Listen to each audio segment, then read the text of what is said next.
The plane had barely lifted off for Florida when, in clear skies and calm air, it suddenly dropped out of the sky. Investigators later said one of the engines had apparently failed. Among the 8 passengers on board was Aaliyah, a young Brooklyn-born singer and actress whose future seemed limitless. Years earlier, news anchors in London had spoken in the same flat, stunned tone about another loss. The Jimi Hendrix Experience was over. The acid rock guitarist, a black American who had rewritten the language of the instrument, was declared dead in a London hospital, reportedly from a drug-related incident. During their short careers, these names and others like them burned brighter than almost anyone in black music. And yet, they all left the world as if something had come to collect a long-standing debt. A guitarist discovered poisoned on a dusty Mississippi back road. A soul icon shot down in a motel hallway that, according to some who knew the neighborhood, should never have been built the way it was. A pop monarch whose heart stopped while a doctor stood over him with medical equipment in hand. A princess of R&B pushed toward a flight she supposedly never wanted to board. A legendary voice found floating face down in a bathtub, the faucet still hissing water into the silence. 9 legends, 9 lifetimes abruptly cut short. 9 deaths that, to many observers, looked less like random accidents and more like the final clauses of a contract being enforced. Because long before they were carved into the mythology of music, it was whispered that each of them had entered into some kind of deal. A deal for genius. A deal for fame. A deal for a way out. And before the end, according to friends, family, or witnesses, every single one of them spoke about something following them, a presence just behind the spotlight, just outside the doorway, just beyond the camera flash. This is not being presented as a simple story. This is a case file, a cold, unnerving dossier on 9 black legends who, many believe, paid for extraordinary greatness with their lives. Case 1. Robert Johnson, the original Devil's Deal. It starts on a lonely dirt road in Mississippi, the kind of road where the wind never really dies and the crossroads look like they were sketched by something older than maps and older than time. Before he became a myth, Robert Johnson was just another young black man suffocating under the weight of poverty, segregation, and fields that swallowed families one generation after another. But in the early 1930 seconds, something about him shifted. It did not change slowly, it wasn't gentle. People who were there said it changed violently, unnaturally so fast it frightened them. Elders in the Delta still talk about the months when Robert vanished. One week, he was remembered as a clumsy kid, unable to hold a steady rhythm, laughed at by older players who could outshine him without even trying. Then he came back. When he returned, the same hands that had fumbled chords now moved with a ruthless precision. His guitar sounded sharp, liquid, and eerily smooth, full of ghost notes and sliding phrases that felt like they were coming from somewhere else. Old bluesmen were said to have stopped mid-song just to stare at him, their faces hollow with disbelief. The transformation was too extreme for ordinary explanations. In that part of Mississippi, when something cannot be explained by work or luck, people look higher or lower. They turned to the supernatural. Whispers started to gather around Robert like smoke. It was said that he went to the crossroads at midnight, carrying his guitar the way a man carries an offering, and there he traded his soul for the gift that would make him eternal in music history. The legend spread because, to the people watching, nothing else seemed to fit. Older musicians swore no human could improve that much that quickly. "Not with human hands," one of them reportedly said. Women claimed his playing made the hair on their arms stand up.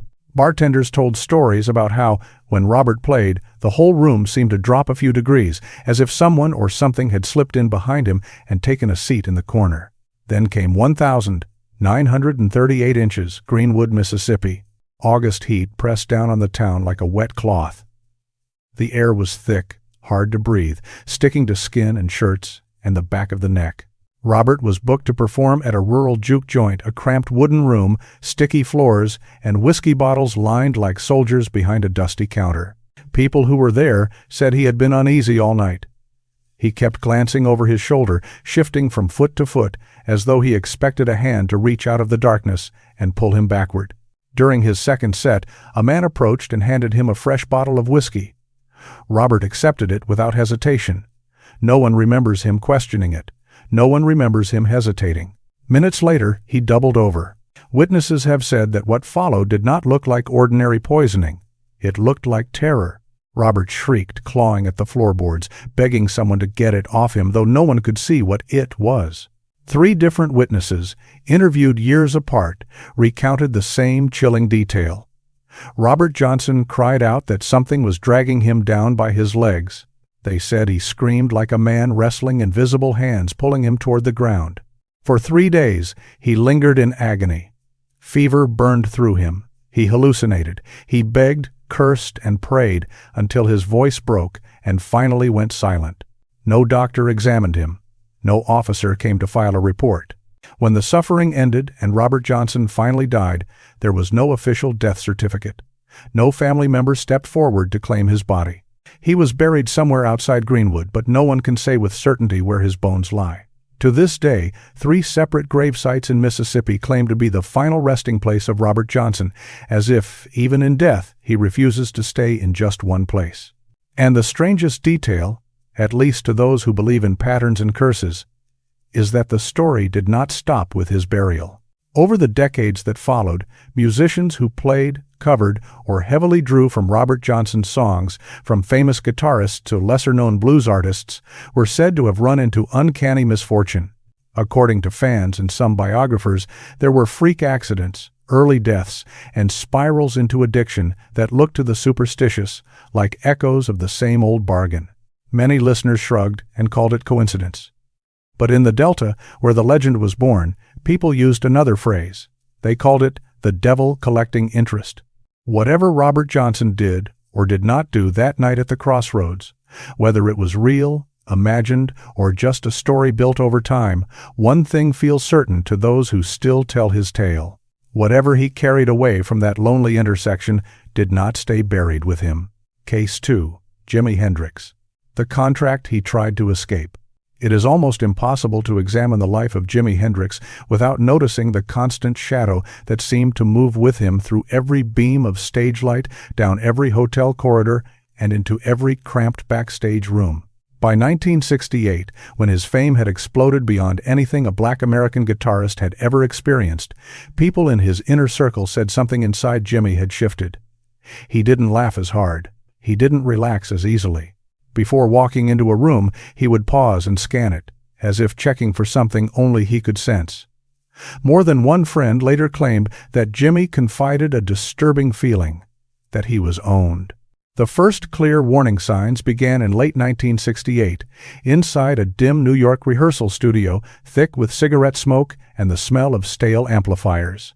Jimi showed up an hour late, drenched in sweat, despite the winter cold outside.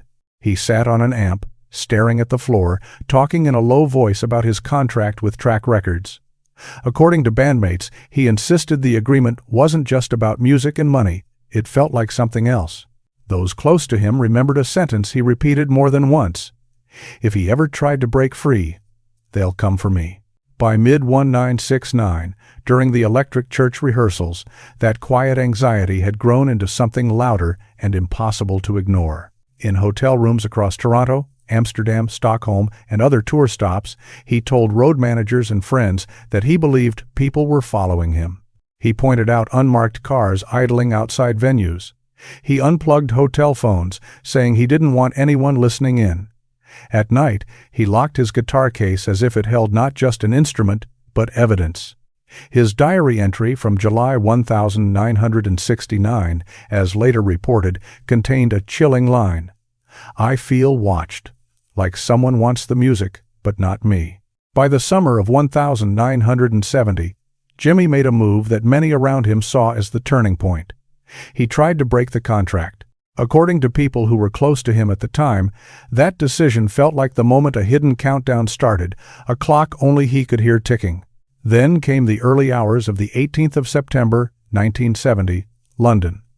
The sky was cold and colorless, rain hovering just out of sight.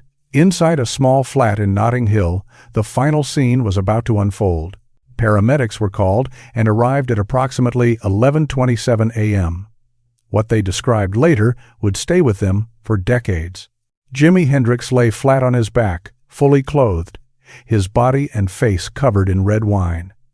This was not a minor spill or a careless accident. One paramedic reportedly said it looked as if someone had poured the liquid directly into him. The official narrative spoke of an overdose, but the autopsy, according to various accounts, did not show a lethal amount of drugs in his system. Instead, it found severe fluid congestion in the lungs consistent with someone who had inhaled or swallowed large quantities of liquid. It was as if the wine had drowned him from the inside. There were no clear signs that he had tried to sit up or fight. No defensive wounds on his hands, no overturned furniture.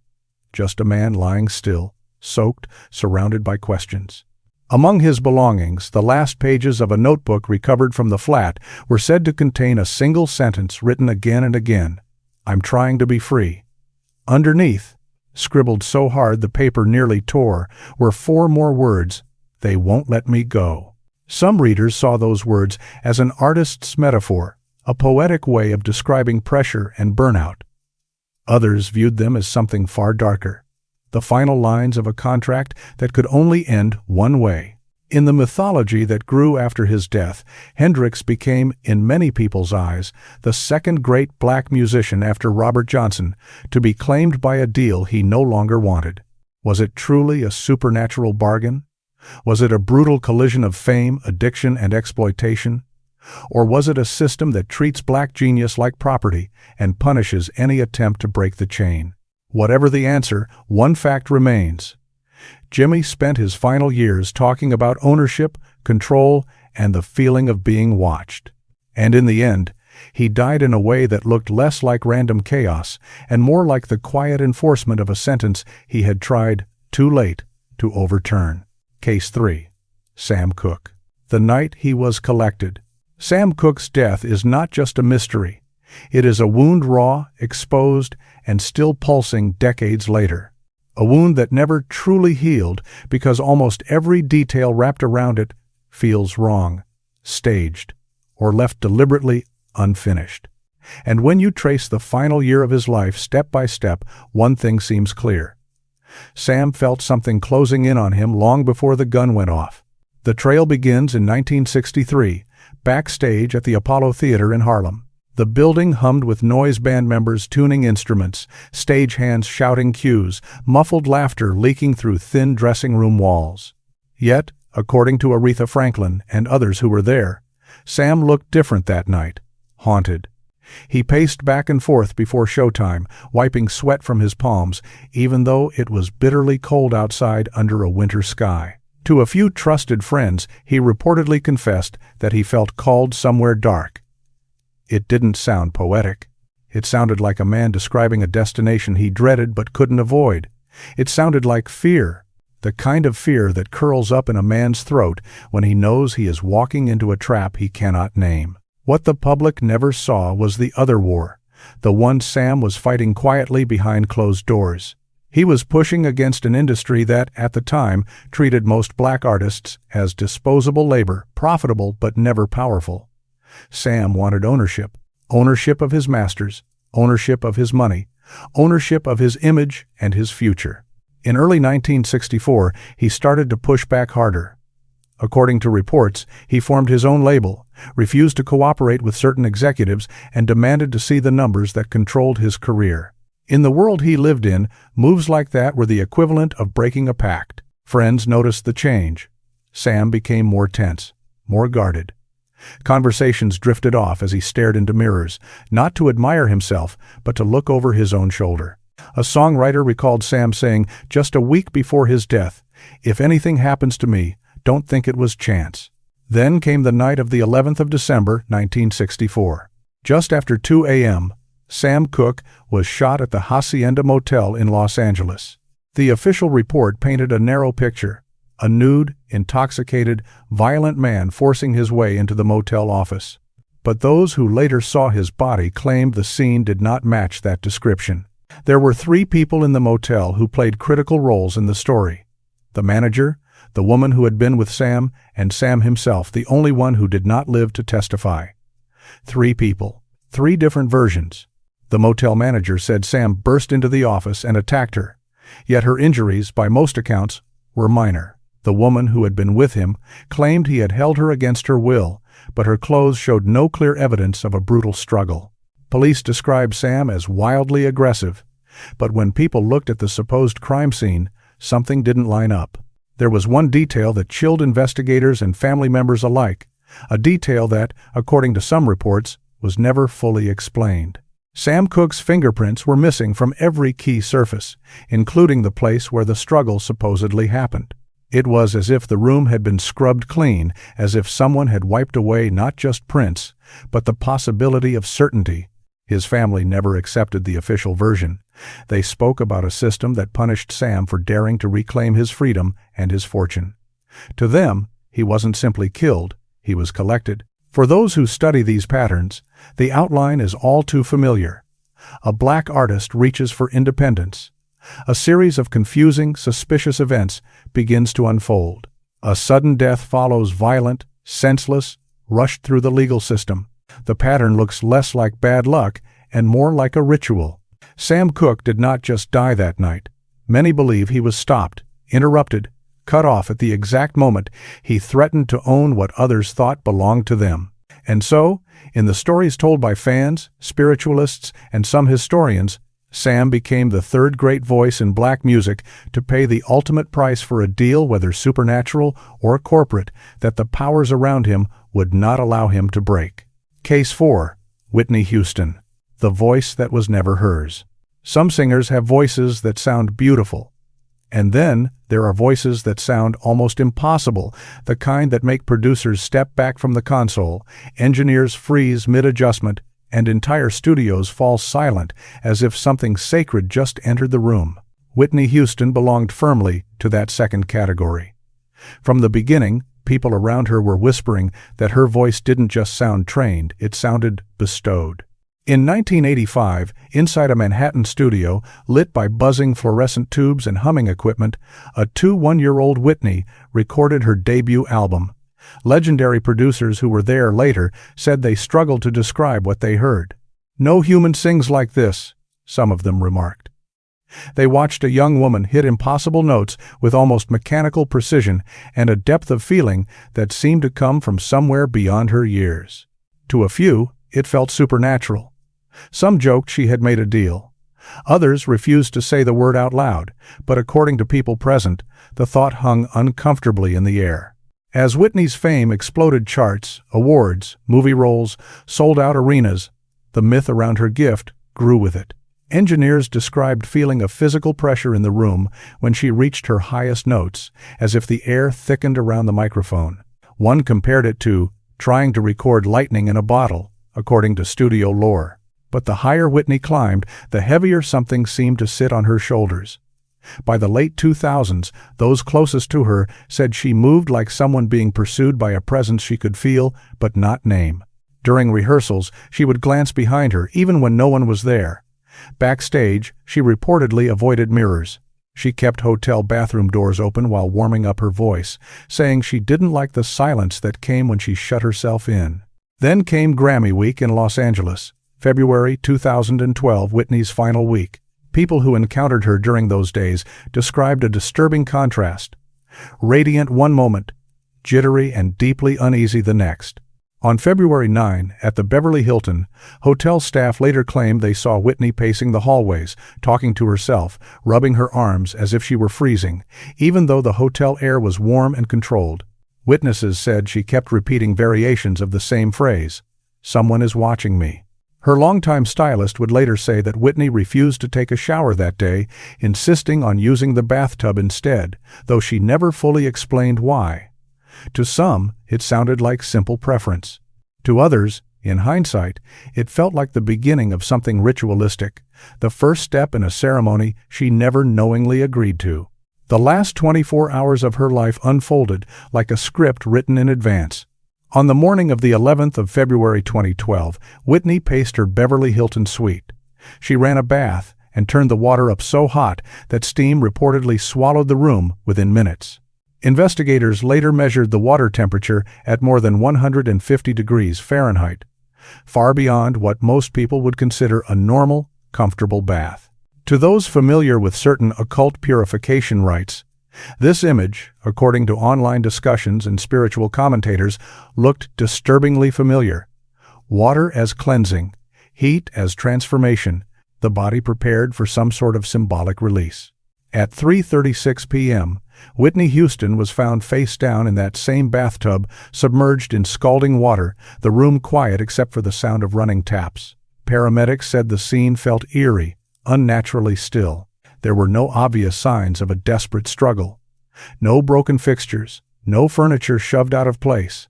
Just a woman lying in the tub as if carefully positioned there. But what truly deepened the unease was what happened almost exactly 11 months later.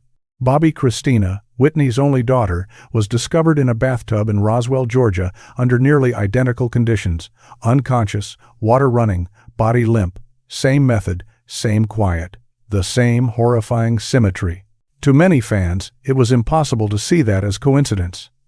Online, people spoke of a bloodline debt, a family curse, a contract that hadn't ended with the mother, but reached out for the daughter as well. Spiritualists on forums and in interviews pointed out the repeating imagery. Water as a conduit, steam as purification, heat as transformation, the submerged body as an offering. Those who believed in soul contracts began calling Whitney's death a retrieval. They claimed her voice, the one that sounded too precise, too powerful, too flawless to belong to an ordinary human, had never fully belonged to her in the first place. It was borrowed, they said, lent on terms she could not fully understand when she was young and hungry for success. And when that voice had given the world its most unforgettable highs, something in the shadows waited patiently for the day it would reclaim what it considered its property. Whitney Houston did not just die tragically in a hotel bathtub. To many, she died in a way that felt ceremonial, like a chapter closing, a pact fulfilled, a soul returned to whatever force had granted that extraordinary gift. And when her daughter followed her in almost the exact same way, the message, for those who believed in such patterns, felt chillingly clear. Some voices are too powerful, too otherworldly, to ever truly belong to the person who sings with them. Whitney's voice, perhaps the greatest of modern music, may have been one of them. Case 5. Michael Jackson. The deal that became a prison. The story of Michael Jackson does not begin with screaming crowds or diamond plaques. It begins in a small house in Gary, Indiana, with a child who reportedly told people he felt chosen, as if something had poured music into his bones before he could even form full sentences. By the time he was 5, his voice carried a clarity and purity that unsettled grown men in studio control rooms. Producers were said to have described it as unnatural, a gift too big for a body that small. And as Michael rose from lead singer of the Jackson 5 to global phenomenon, the whispers rose with him, whispers that his talent came from somewhere beyond ordinary human ability. What Michael could not have understood as a child was that the same force that lifted him up, whether industry, destiny, or something more sinister, might one day press down hard enough to crush him. By the early 2000s, he began speaking more openly about being hunted. In 2002, backstage in New York, he reportedly told close associates that they wanted to own him forever, body and soul. He felt trapped, he said, in contracts signed decades earlier, agreements that seemed to grow darker and more complicated over time. When Michael talked about them, he wasn't referring to fans or tabloids. He was talking about corporations, the entities that controlled his catalog, Sony, ATV, and the publishing empires that earned staggering sums from his music. People who were with him in those years said Michael never felt truly alone. He felt watched. In London in 2005, after his highly publicized trial, he was believed to have checked hotel closets before going to sleep, as if expecting someone or something to be hiding there. In Las Vegas in 2007, he unplugged hotel phones, saying conversations were being recorded. And in the final year of his life, he told more than one confidant, according to their later accounts, "They want my soul. They want me gone." Everything escalated when Michael decided to push back. In 2008, he began taking steps to reclaim parts of his catalog, preparing, according to insiders, to challenge the very machine that had profited from him since he was a child. Some industry observers later claimed this was the moment he effectively signed his own death warrant, because no black artist with that level of power had ever tried to take so much back from the system that owned their work. And then came the 25th of June, 2009. Michael Jackson was pronounced dead in a rented Holmby Hills mansion in Los Angeles, under circumstances that many people felt were too neat, too controlled, too convenient for the powerful interests that stood to gain from his absence. The doctor who administered the fatal dose of medication became, in the public narrative, a single fall guy, the lone figure held responsible. But everything orbiting the scene raised questions. A massive concert residency, projected by some estimates to be worth close to $1 billion, was already in motion. Catalog negotiations shifted almost immediately. Ownership stakes moved. And the man at the center of it all, the man whose face, voice, and catalog were worth more than almost any other artist alive, was suddenly gone. The autopsy listed cardiac arrest. That was the official ending. But for many fans, researchers, and conspiracy theorists, it felt like the conclusion of something older and darker, a long-standing debt being collected, a contract closing, a soul reclaimed by forces that had claimed him years before. Michael Jackson did not just die a tragic, lonely death in a Los Angeles mansion. To those who see the pattern, he died like a man whose deal had finally run out. Case 6. Lisa, Left Eye Lopes. The shadow that followed. Lisa, Left Eye Lopes, moved through the world with light in her voice and something far darker circling just outside her reach.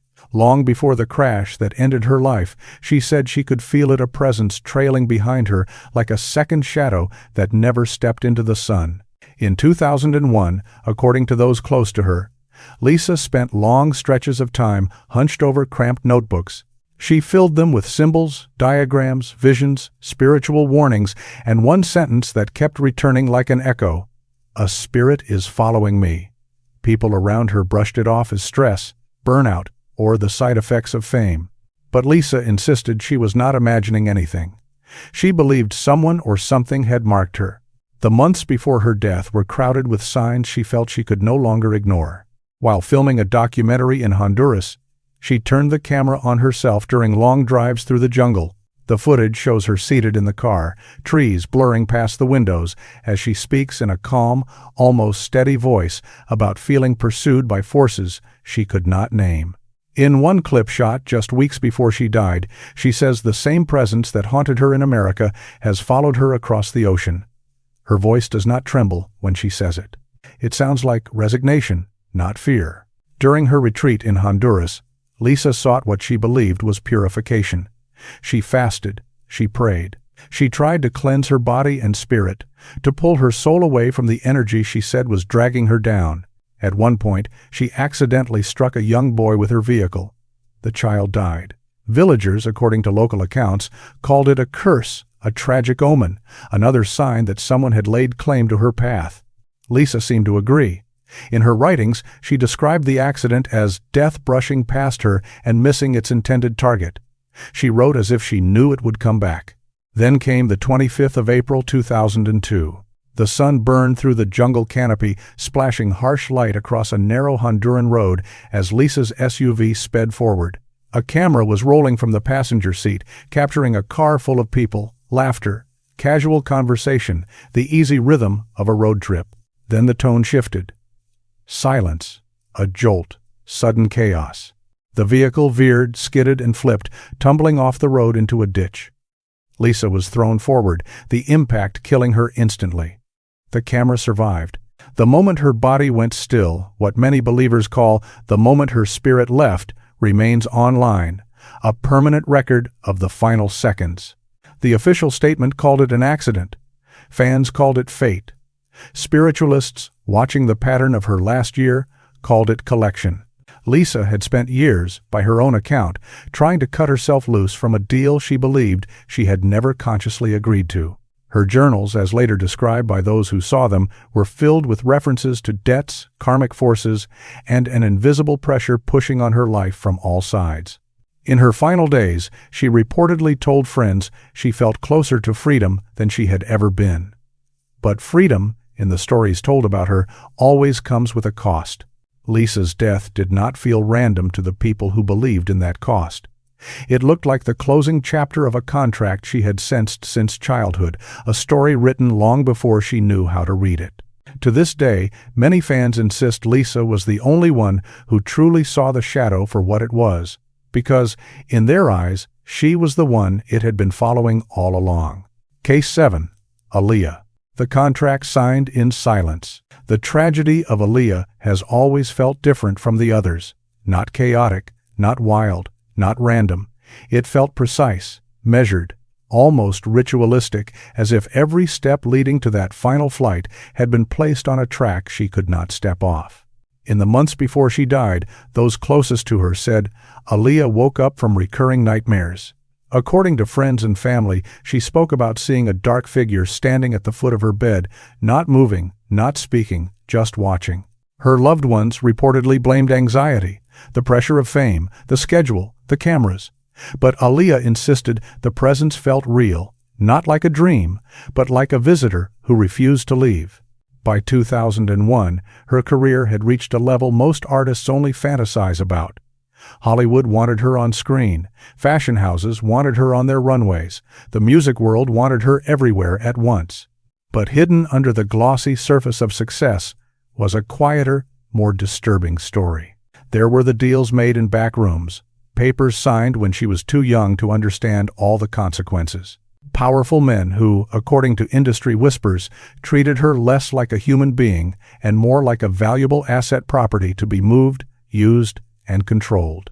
Rumors began to circulate that Aaliyah was planning to cut ties with key figures around her. It was said she wanted to reclaim her life, shift her team, and walk away from certain people who had stood too close to her career for too long. And those kinds of decisions, in an industry built on control, can echo in very dangerous rooms. On the 25th of August 2001, Aaliyah stood on a runway in the Bahamas after a long day of shooting her final music video. She was exhausted. The sun had burned down on set for hours. The crew was drained. According to multiple accounts, Aaliyah did not want to board the plane. The pilot, it was later reported, wasn't properly certified for that kind of overloaded flight. The aircraft itself was carrying more weight than it was rated for equipment, luggage, bodies, expectations. A mechanic claimed that Aaliyah asked to wait until the next morning, that she wanted to rest and fly under safer conditions. But someone insisted she get on board anyway. Schedules had to be kept. Money was ticking. Pressure whispered louder than intuition. Minutes after takeoff, the plane dropped from the sky and crashed just beyond the runway. Aaliyah died on impact. The official reports spoke of mechanical failure and overloading, a tragic combination of bad decisions and bad luck. Locals who saw the wreckage, however, spoke in a different tone. Some said it felt like sabotage. Others said it looked like a retrieval, like someone had finally come to collect what they believed was owed. Everything around that flight felt wrong to people who studied it. The rushed departure, the overloaded manifest, the last-minute push to move when she reportedly wanted to stay. It was as if Aaliyah was being hurried toward a moment she herself was trying to avoid. Those who believe in spiritual contracts say Aaliyah's life was taken at the exact moment her influence reached its most dangerous point. The moment when she was too powerful, too beloved, and perhaps too independent to be completely controlled. A deal completed. A soul taken back. To many, Aaliyah was not just a victim of an aviation disaster.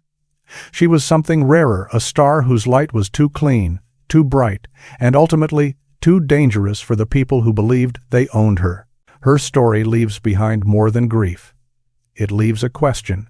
Did a system built on power and silence sign her fate long before she stepped onto that runway? If you know someone whose life or personality mirrors this story, share their name in the comments. We'd like to explore their journey as well.